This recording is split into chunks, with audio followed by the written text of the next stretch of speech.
দর্শক, স্বাগত জানাচ্ছি প্রতিদিনের বিনোদন অনুষ্ঠান থেকে। আজ আমাদের সঙ্গে উপস্থিত আছেন অভিনেতা ফায়েজ আহমেদ ববি। কেমন আছেন আপনি? জি, ভালো আছি আলহামদুলিল্লাহ। আচ্ছা, আপনার ছেলেবেলা কেটেছে হচ্ছে গ্যান্ডারিয়া এলাকায়, হ্যাঁ, বেড়ে ওঠা যেখানে, হ্যাঁ, কেমন ছিল আসলে আপনার ছেলেবেলা? আসলে আমার জন্মস্থানটাই গ্যান্ডারিয়া। গ্যান্ডারিয়া, জি।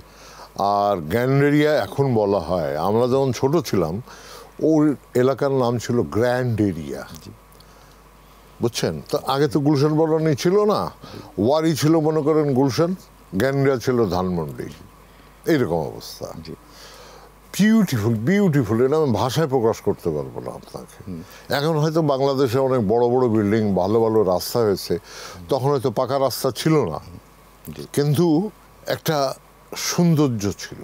প্রতিটি মানুষ, ঘরবাড়ি, আকাশ বাতাস। আমার ছোটবেলার কথা মনে হলে, যেমন আমাদের গ্যান্ডারিয়াতে ধূপখোলা মাঠ, বিকেলে ফুটবল খেলতে যেতাম, ওই লাইফটা আলাদা মেয়ে ভাই। ওটা এখন কেউ যদি যারা থাকেন আমার এই কথা বলবে, কি বলে লোকটা, রিক্সা জ্বালা হাঁটতে পারি না, চিপা চিপা গলি, এসব রোড বড় ছিল।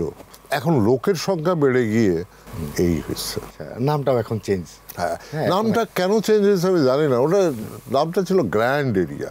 আমরা যখন বাইরে আসতাম না, তখন আমরা কোথায় কই থাকো, জি গ্র্যান্ড এরিয়া, মানে একটা ভাব ছিল আলাদা।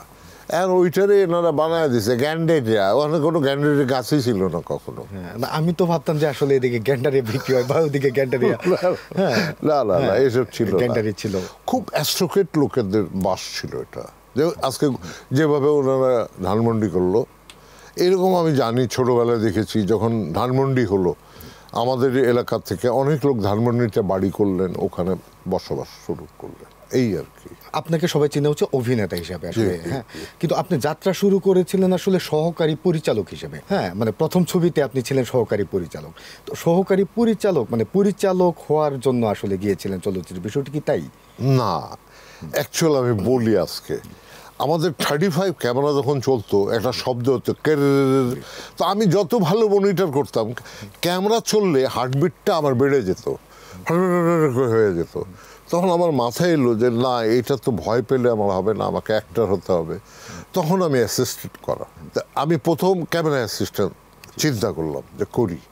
রক্তাক্ত বাংলায় মমতাজুল স্যারের একটা ছবি ছিল, বিশ্বজিৎ হিরো ছিল স্বাধীনের পরে, ওইটা আমি, মোশাররফ ভাই একজন ছিলেন, ওনার অ্যাসিস্ট্যান্ট হয়ে আমি ওইখানে, সাধনদায় ছিলেন ক্যামেরাম্যান, ওই স্টোরের থেকে বড় ক্যামেরাটা আনতাম, ওই মিচেল ক্যামেরা না কি বলে ওইটারে, ওইটা আনতাম, ওটা ফ্লোরে দিয়ে আমার ডিউটি শেষ। পরে চিন্তা করলাম এইটা তো আমার ভয় যাবে না, আর টুকিটাকিতে অভিনয় করতাম। একদিন আমি ডাবিং করতেছিলাম, বাড়ির স্টুডিওর ডাবিং থিয়েটার থেকে, আপনারা সবাই জানেন যে নামলে একটা ফ্লোর পড়ে, একটাই ফ্লোর ছিল। আমি 2 তলা দাঁড়িয়ে হঠাৎ দেখলাম যে ক্যামেরাটা সেটে রাখা আছে, লাইটগুলি অফ, নারায়ণ ঘোষ মিতার শুটিং হচ্ছিল। দাদা ঢুকে বলল, হ্যাঁ আসো। আল্লাহ, শামসু ভাই বেঁচে আছে কিনা অনেকদিন দেখা হয়নি, শামসু ভাই ক্যামেরাম্যান ছিলেন।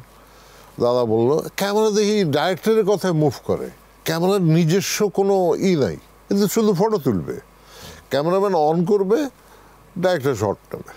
এই জন্য আমি চিন্তা করলাম তো ডাইরেক্ট অ্যাসিস্ট্যান্ট হইলে, যদি আমি অ্যাসিস্ট্যান্ট হই তাহলে তো এই ভয়টা আমার চলে যাবে, এর জন্য আমি অ্যাসিস্ট্যান্ট হয়েছি। আচ্ছা, কিন্তু প্রথম দিন শুটিংয়ে আপনাকে একটা মদের দোকানে নিয়ে বসায় দেয়, অভিনয় শুরু হয়। ওটা হইলো কি, মুস্তাফিজ সাহেবের ছবি ছিল, এতে শ্যাম আমার গুরু, ওইতে ওনার একটা অ্যাসিস্ট্যান্ট ছিল আসলাম। ওই যুদ্ধের সময় এইসবের মধ্যে লোকজন পাওয়া যাচ্ছিল না, তখন আমাকে বললো যে এই এক কাজ কর ভাই, চল আমার সাথে একটু ক্ল্যাপ দিবি, কেন ওই সময় টকি শট হতো, ক্ল্যাপ দিতেও একটা লাগতো। আমি গেছি, যাওয়ার পরে হঠাৎ মদের দোকানের মালিক, মানে লাগবে একটা, আমাদের শামসু ভাই প্রডিউসার যিনি, উনি তো প্রোডাকশন ম্যানেজার ছিলেন, উনি আমাকে ধরে ওইখানে বসিয়ে দিলেন, এই আপনি বসেন এখানে। আমিও বসে গেলাম।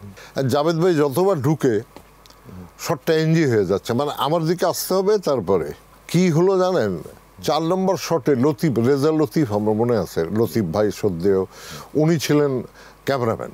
আমার মুখ থেকে বেরিয়েছে, আরে তুমি জেলের থেকে কবে বেরোলে, এটা বললাম, জাভেদ এসে সব ডায়লগ টালগ ওকে হয়ে গেল। মুস্তাফিজ সাহেব হাসলো, গুড বেটা, একটা জীবনে একটা পেলাম যে না, পারবো আমি। এত সিনিয়র লোক না, মুস্তাফিজ সাহেব, এতে শাম, ক্যামেরাম্যান রেজা লতিফ, তখন তো এনাদেরই সময় ছিল আর কি, এই আর কি।